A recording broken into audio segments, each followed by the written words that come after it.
తల్లిదండ్రుల నిర్లక్ష్యం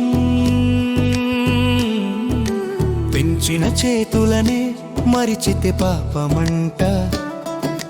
బతికుండగానే వదిలితే శాపమంట. గరుడ పురాణం చీకటి నరకమంట.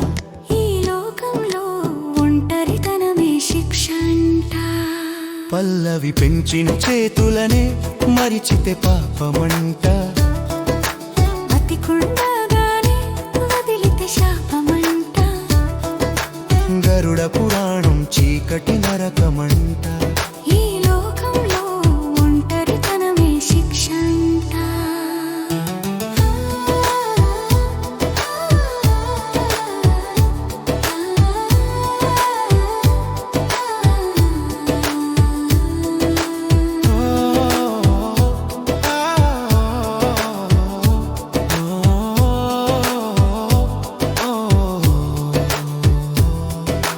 బాల్యంలో నడిపిన చేతులు వణికితే, వృద్ధాప్యంలో మాటకైనా విలువ లేకపోతే, ఆస్తి కోసం ప్రేమను అమ్మితే ఆశీర్వాదమే శాపమవుతుందంట.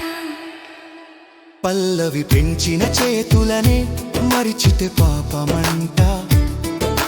బతికుండగానే వదిలితే శాపమంట.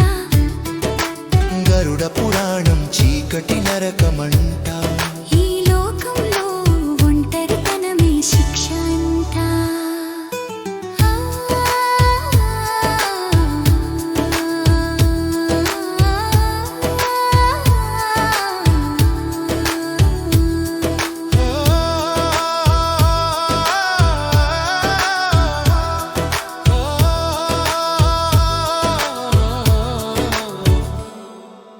కన్నీళ్లతో నిద్రపోయే తల్లిని చూసి మౌనంగా తల తిప్పుకుంటే ఆ మూగ ఏడుపే శిక్షగా మారి జీవితాంతం వెంటాడుతుందంట.